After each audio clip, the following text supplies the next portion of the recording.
रज कर जाना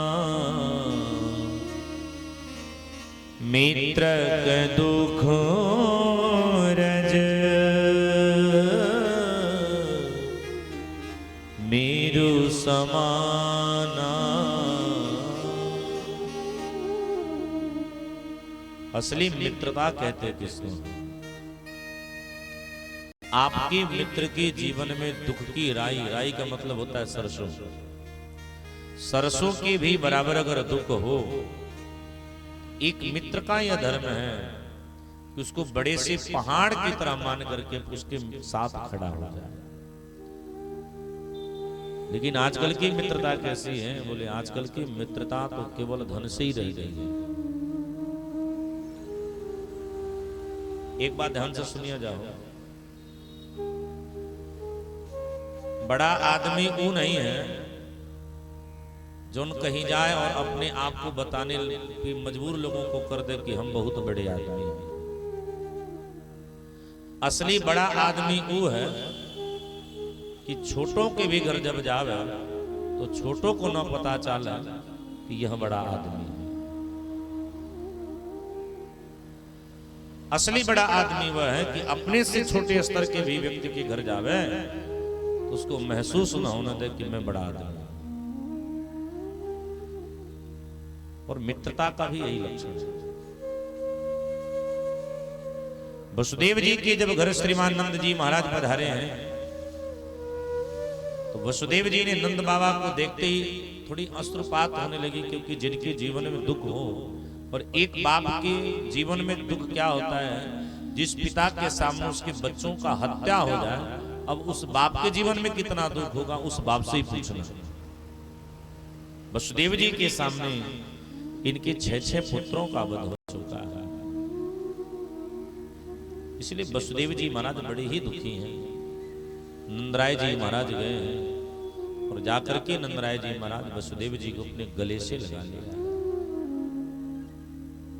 और पीठ को थपथपाते हुए कहते हैं, क्यों रो रहे हैं?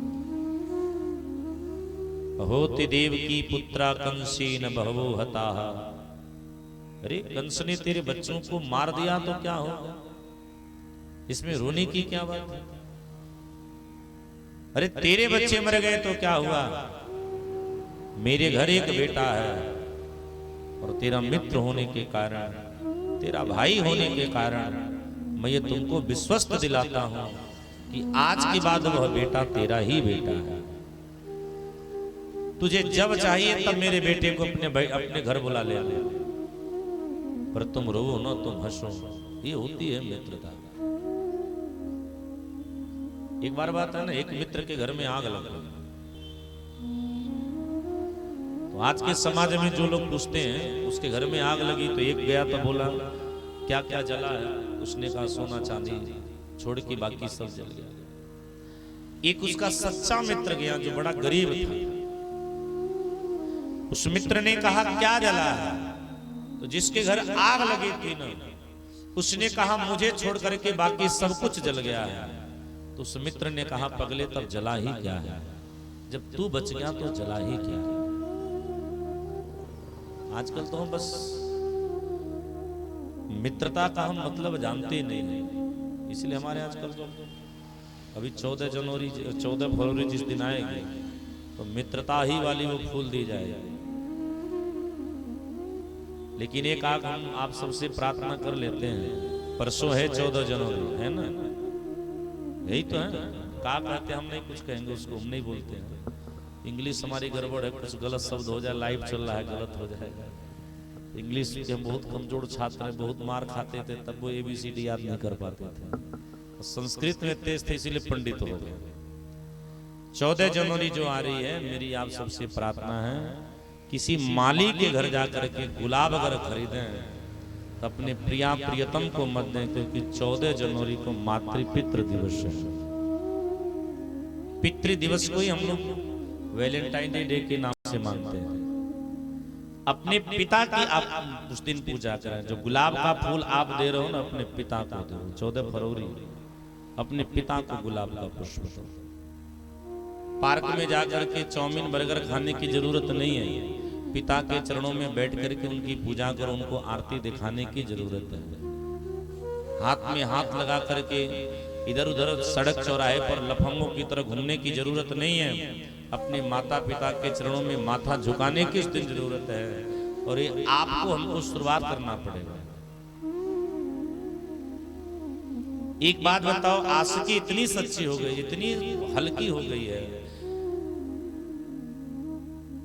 आजकल, आशिकी इतनी सस्ती हो गई है कि गुलाब के फूल देने से आशिकी हो जा रही है।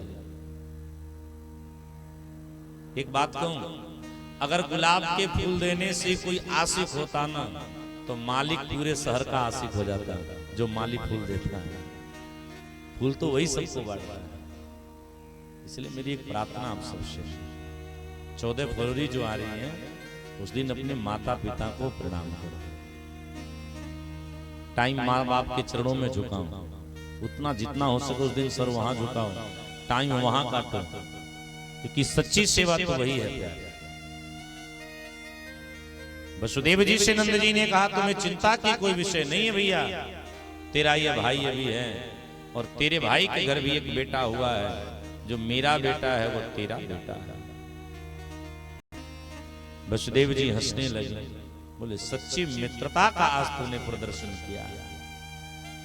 मैं तुमसे एक बात कहूं, कर देने आए हो? नंद जी ने कहा हाँ। वसुदेव जी ने कहा, अगर तुम कर दे चुके हैं तो तुम एक काम करो कि करो वही वार्षिको दत्न्यो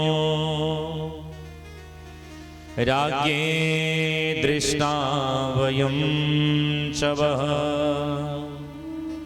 नेहं स्नेहं बहुतिथं सन्त्युपाताश्च गोकुले। हे भैया, अगर तुम कर दे चुके हो तो तुमसे एक मेरी प्रार्थना है कि तुम गोकुल नगरी को चले जाओ, क्योंकि मेरे मन में न जाने ऐसा क्यों लग रहा है कि गोकुल नगरी में कोई उत्पात मचने वाले हैं। नंदराय जी हंसने लगे और हंस के कहते, भैया हम ठहरे सीधे साधे ग्वाल बाल, हमारी किससे बैर है, इसलिए तुम चिंता मत करो। नंदराय जी महाराज ग्वाल बालों की बजरिया गए हैं, इधर रात्रि भई है, और भोर होते ही कंस की निद्रा आज थोड़ी सुबह ही खुल गई है। बड़ा ही चिंतित रहा है। कंस के सेवकों ने कहा, महाराज क्या बात है? तो कंस ने कहा, मेरा काल तो जन्म ले चुका है, लेकिन उसका वध कैसे हो मुझे समझ नहीं आ रही है। तब कंस की एक मामूली बहन है, जिस बहन का नाम है पूतना। पूतना ने कहा, भैया अगर तुम कहो तो मैं जाऊं। कंस ने कहा, तुमको कौन जाने देगा? पूतना ने कहा, भैया मैं स्त्री हूं, और स्त्री को माया बहुत अच्छी आती है। स्त्री को रूप बदलना बड़ा प्यारा है, रूप बदलने में स्त्रियां बड़ी माहिर होती हैं। इसलिए पूतना ने कहा, तुम चिंता मत करो, मुझे जाने दो। तो कंस ने कहा, तुम जाओगे कैसे? पूतना ने कहा, स्त्रियों का सबसे बड़ा जो आकर्षण का मंत्र होता है वो उनका श्रृंगार ही होता है।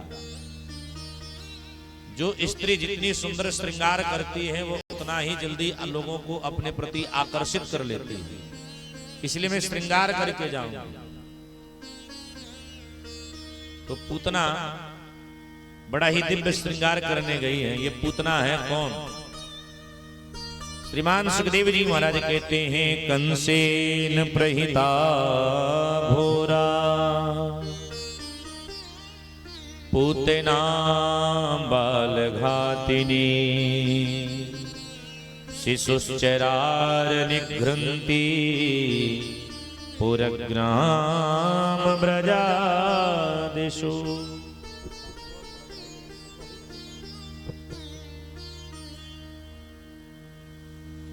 ये पूतना कौन है? ये पूतना छोटे छोटे बच्चों को मार करके उनके रुधिर को पीने वाली है। सभी जोड़ से बोलिए जय सिया राम। पूतना कौन? पूतना वह जिसका कोई पूत ना हो। पूतना कौन? पूतना वह जो दूसरे के पूत को रहने न दे। पूतना कौन? पूतना वह जो दूसरे को पूत को ठीक से सोने ना दे। और पूतना श्रृंगार करके पधारी। कैसे श्रृंगार करिए, बड़ा सुंदर घूंघट लगाई। और एक हम बात कहें, ये घूंघट वाली जो माताएं हैं ये बड़ी खतरनाक होती हैं। हाँ, आप सबको अच्छी हो, जो कथा सुनती है वो अच्छी होती है, इसलिए आप सब अपने ऊपर मत लेना। बाकी जो घूंघट वाली माता है बड़ी डेंजरस होती है, इनसे बच के रहना चाहिए। ये छणे रुष्टा, छणे तुष्टा, रुष्टा तुष्टा, छणे छणे, इनके अंदर परमात्मा ने कूट कूट करके माया भरी है। माताएं ध्यान से सुनना, घूंघट का अर्थ क्या होता है? बोले घूंघट का अर्थ होता है लज्जा। माताओं को लज्जा है नहीं, घूंघट 9 हाथ की लंबी लगाए बड़ी बैठी रहती है। आजकल की माताएं करती क्या, घूंघट लगाई हैं, ससुर जी आए तो कूद करके 4 हाथ उधर भागेंगे, जेठ जी आ गए तो कूद करके 10 हाथ इधर भागेंगे, और कहीं घर में जेठ जी से झगड़ा होगा, फिर देखो घूंघट वाली का कमाल। घूंघट से कहेंगे आजा, हिम्मत है तो आकर दिखा दे, मूछन की एक बाल ना नोच दे तो मैं भी बाप की बेटी ना कहा। ऐसे घूंघट लगाने से क्या मतलब? श्री जानकी जी ने घूंघट लगाई है, सभी ध्यान से सुनना। घूंघट का ये मतलब नहीं है कि पूरा 9 हाथ का लंबा, माथे की बिंदी दिखनी चाहिए, अधरामृत मुस्कुराता हुआ रहना चाहिए, आंखों में डर बनी रहनी चाहिए, यहाँ लज्जा छुपी रहनी चाहिए, अपने से बड़ों के प्रति सम्मान की भावना रहनी चाहिए। यही है असली घूंघट। और आजकल ये है नहीं, घूंघट 9 हाथ की लगा करके हम घुमा करते हैं। ये पूतना घूंघट लगा करके पधारी है। बोलिए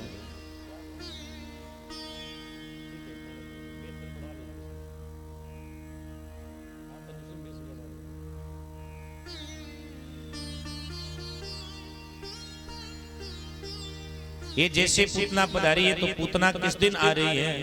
बोले पूतना आ रही है चतुर्दशी तिथि, अर्थात पूतना का स्थान कितने जगह है? बोले पूतना का स्थान 14 जगह है। 5 ज्ञान इंद्रिय, 5 कर्म इंद्रिय, मन, बुद्धि, चित्त, अहंकार, ये पूतना के 14 स्थान हैं।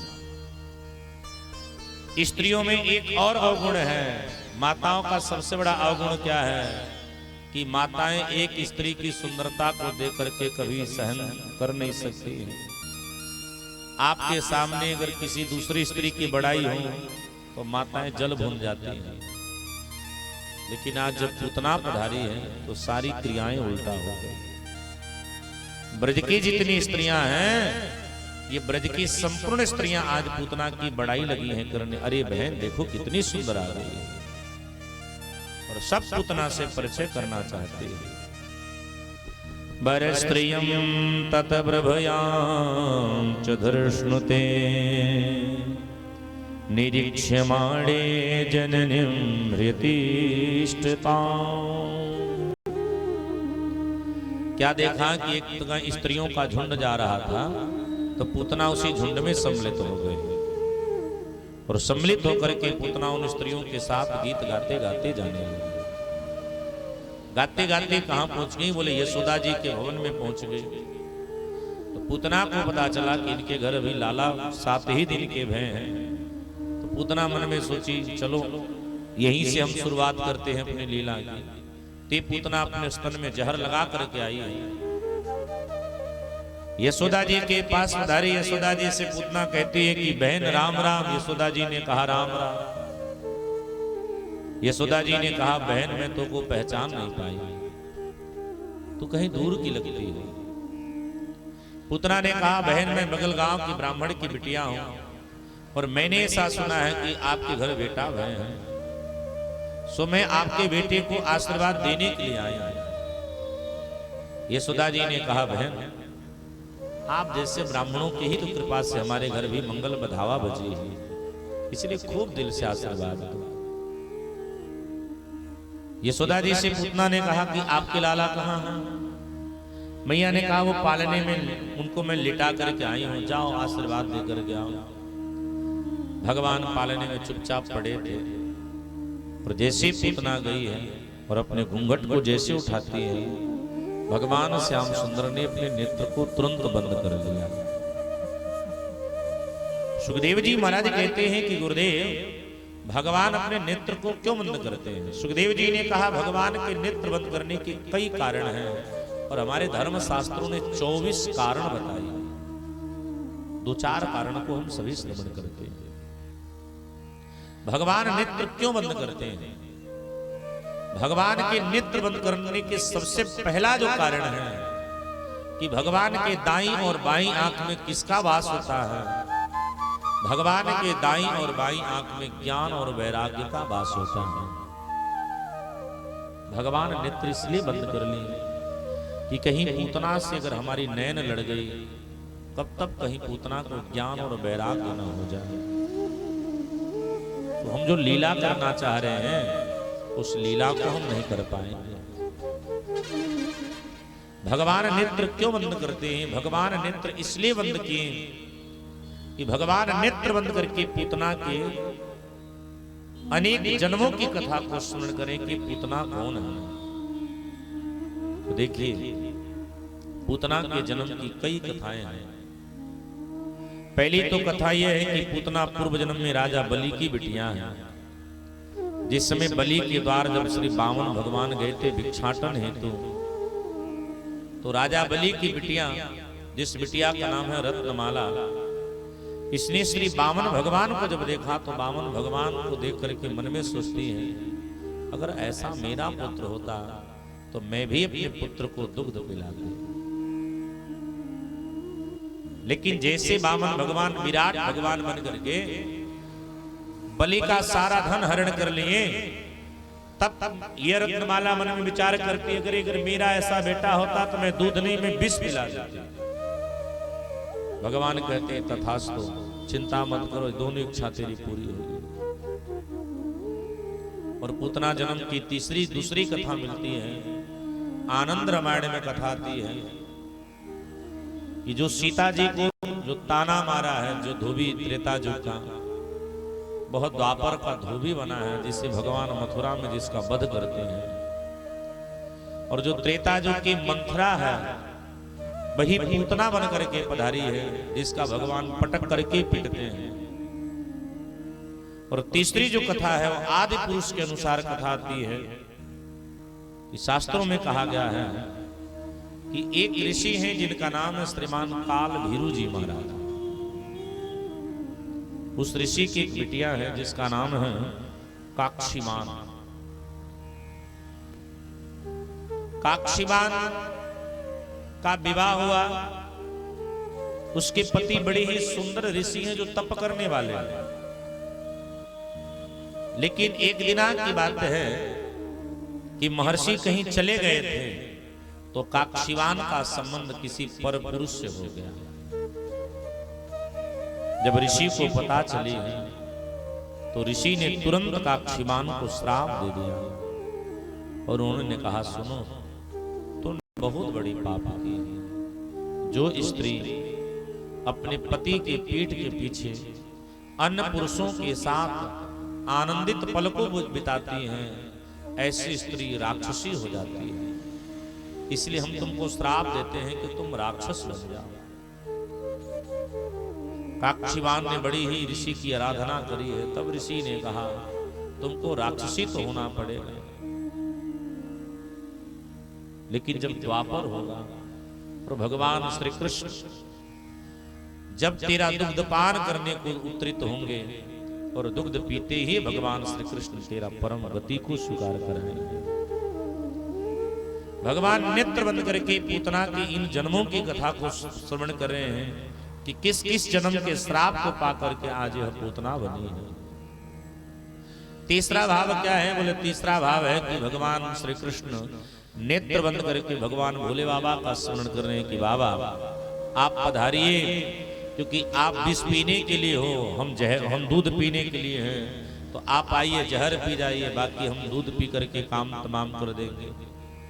और भगवान जैसे नेत्र बंद करके इन विचारों को विचार रहे हैं, तब तक पूतना अपने घूंघट को उठा करके लाला को अपने गोद में लिए हैं और गोद में लेकर के भगवान को लगी है अपना दुग्धपान कराने। गाढ़ं कराभ्यां भगवान् प्रप्रेयतत प्राणे समैरोस समन्वितो पिबता। पूतना भगवान श्याम सुंदर को ढाई है और अपने दुग्ध को लगी हैं पान करा रहे। भगवान पूतना के दुग्ध को पीते पीते भगवान श्याम सुंदर लगे हैं पूतना की प्राणों को पीने। सुखदेव जी महाराज कहते हैं कि जैसे भगवान श्याम सुंदर पूतना के लगे हैं प्राणों को पीने, पूतना लगी है चिल्लाने, भगवान को लेकर के लगी है भाड़। सामुंच मुंचालमिति प्रभाषिणे निष्पिंड्यमानाखिल जीव मड़मड़े बिवृत नेत्रे चरणों भुजो मोह प्रक्षिण्य गात्रा क्षिपते रुरोदुहा। और पूतना लगी है चिल्लाने, आँख हाथ सब इसके बाहर निकल गए और इतनी जोर से पूतना गिरी है कि बंधुओं 6 कोस के जितने वृक्ष हैं, एक कोस में 3 किलोमीटर होता है तो 6 त्रिका 18, 6 कोस के जितने वृक्ष हैं सभी वृक्ष पूतना के शरीर से दब करके एकदम छोटे छोटे टुकड़े में हो गए। बड़ी ही जोर की आवाज भई, तब यशोदा जी को पता चला और यशोदा महारानी दौड़ी दौड़ी गई हैं, ग्वाल बाल भी दौड़े दौड़े गए हैं। भयावणी ही जब पूतना को जब सबने देखा है तो सब देख करके डर गए। ब्रजवासियों ने कहा, अरे ये तो भयावणी पूतना है, अरे यशोदा तेरे लाला ने पूतना का वध कर दिया। मैया ने कहा ऐसा मत करो, अरे मेरे लाला को पूतना लेकर के भाग रही होगी, भागते भागते ठेस लग गई होगी और जब ठेस लगती है तो कई बार लोग गिर जाते हैं, सो भागते भागते ठेस लगी होगी, गिर गई होगी, मर गई होगी। मेरे लाला 7 दिन के कैसे मार सकते हैं? अरे तुम सब ऐसा मत कहो, पहले मेरे लाला कहाँ हैं? तब सीढ़ी लगा करके जब 4 ग्वाल बाल ऊपर गए हैं तो ग्वाल बालों ने क्या देखा है, एक जैसे छोटा बालक अपनी माँ के स्तन को पकड़ा रहता है, भगवान उसी प्रकार पूतना के स्तन को पकड़ करके और भगवान मंद मंद मुस्कुरा रहे हैं। ग्वाल वालों ने नीचे उतारा। ब्रज की बूढ़ी बूढ़ी माताएं आई हैं, उन बूढ़ी बूढ़ी माताओं ने भगवती यशोदा महारानी जी से कहा कि मैया तेरे लाला अशुद्ध हो गए, इसलिए तेरे लाला को अब शुद्ध करना पड़ेगा। यशोदा जी ने कहा तो शुद्ध कर, तो कहां किया जाए? तो यशोदा जी महारानी से ग्वाल वालिनियों ने निवेदन किया, अगर तुम बुरा ना मानो तो हमें एक जगह ले चलें। मैया ने कहा जहां मानो वहां ले चलें, तो गौशाले में ले जाएगा, क्योंकि तो गौशाला बड़ी ही पवित्र है। ध्यान से सुनिए, गौशाला कितना पवित्र है। साधारण जगह एक बार राम कहोगे तो एक राम कहने का ही फल मिलेगा, लेकिन अगर आप गौशाला में बैठ करके एक बार राम कहोगे तो आपको 1000 बार राम कहने का फल मिल जाएगा। इसलिए जो बड़े बड़े तपोधन हैं वो गौशाले में ही बैठ करके अपनी उपासना को करते हैं, क्योंकि उपासना तत्काल फल दे देती है। गौशाला इतनी पवित्र स्थल है। तो ब्रज की बूढ़ी माताएं गौशाला में लेकर के गई हैं। गोरज से भगवान के शरीर पर थोड़ा लेपन हुआ है, गोमूत्र से ठाकुर जी को सिंचित किया गया है। और जैसे हम लोग मोर पक्ष से ऐसे झाड़ते हैं, वैसे गाय के पूंछ में गोरज को लगा करके, गौ के चरण के धूल को लगा करके, और हमारी ब्रज की माताएं भगवान श्याम सुंदर को झाड़ फूक रही हैं। इंद्रियाणि ऋषिकेशा प्राणानारायणोऽवतु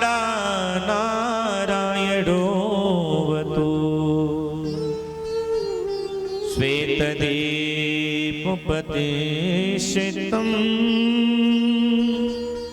मनो योगेश्वरोऽवतु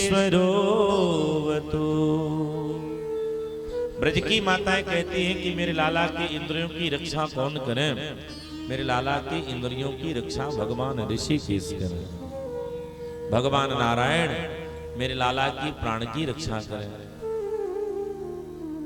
भगवान योगेश्वर मेरे लाला के मन की रक्षा को करें। जब हमारे लाला खेलें तो इनकी रक्षा भगवान गोविंद करें। जब हमारे लाला सो जाएं तो इनकी रक्षा भगवान माधव करें। इस प्रकार भगवान के ही नाम से जब भगवान को झाड़ा फूका जाने लगा तो ठाकुर जी हंसने लगे। भगवान हंसते हुए कहते हैं, देखो ब्रज की हमारी बूढ़ी बूढ़ी माताएं कितनी सीधी थी कि हमको हमारे ही नाम से झाड़ फूक रहे हैं। जैसे हमारे श्याम सुंदर हंसने लगे तो ब्रज की माताएं कहती हैं कि यशोदा जी आपके लाला की नजर उतर गई। देखिए हम निवेदन करते हैं, जिनके छोटे छोटे बच्चे हैं, जिन बच्चों को बार बार नजर लग जाती है, उन बच्चों के नजर को उतारने के लिए भोजपत्र पे यही सुंदर मंत्र लेकर के ताबीज में करके बच्चों को गले या बाजू में बांध दो। दुनिया की कोई कैसी भी नजर लगाने वाली क्यों ना हो, बाकी नजर ना लगेगी, बाकी नजर वाही को लग जाएगी, पर लाला को नजर नहीं लग सकती। क्यों? क्योंकि भागवत की परम ही सिद्ध मंत्र है। जैसे हमारे भगवान श्याम सुंदर हंसने लगे हैं सो नंद बाबा पधारे हैं और नंद बाबा से हमारे ब्रजवासियों ने कहा, बाबा आज तो गजब हो गए। नंद बाबा ने कहा, क्या हुआ? ब्रजवासियों ने कहा कि बाबा न जाने कैसे पूतना को तेरे लाला ने मार डाली। एक ने कहा कैसे मारी, एक ने कहा कि हमको लग रहा है कि तेरे लाला ने पूतना की गला घोट करके मार डाला। तब यशोदा जी ने कहा, तुम सब हमारे लाला को बदनाम कर रहे हो। नहीं, ऐसी बात नहीं है। ये पूतना लाला को लेकर के भग रही थी और भागते भागते अचानक पूतना को ठेस लग गई और जैसे ठेस लगी है वो पूतना तुरंत गिर गई और गिर करके उसकी प्राणांत हो गई। नंद बाबा पूतना के पास आए हैं और पूतना के शरीर के 18 टुकड़ों को विभाजित किया गया और उसके शरीर के नीचे जितने लकड़ी के टुकड़े हैं उन लकड़ी के टुकड़ों को इकट्ठा कर दिया गया और इकट्ठा करके जब उसी पर पूतना के शरीर के टुकड़ों को जब रखा गया और जब आग लगाई गई तो सबसे आश्चर्यचकित घटना क्या घटी कि पूतना के शरीर जब जलने लगा तो पूतना के शरीर से दुर्गंध नहीं, पूतना के शरीर से चंदन की तरह सुगंध निकलने लगी। नारद जी महाराज लगे हैं बीड़ा की तान देकर के पूतना की मंगल बढ़ाई करने। बाहर पूतना, मृत्यु हो तो तेरे जैसा हो, तूने जीवन पर्यंत क्या किया ये किसी को तो पता नहीं है, लेकिन मौत की बेला में तूने गोविंद को अपने गोद में उठा ली है, जिसके कारण तेरी दुर्गति भी सदगति में बदल गई है। और इनके जैसा कौन दीन दयालु होगा कि जिस पूतना को दुर्गति देनी चाहिए भगवान श्याम सुंदर ने उस पूतना को वह गति प्रदान कर दी है जो गति भगवती यशोदा को देनी है। कौन होगा इनसे जैसा दीन दयालु? तभी तो एक महात्मा की बड़ी प्यारी पंक्ति है, तेरी मेहरबानी का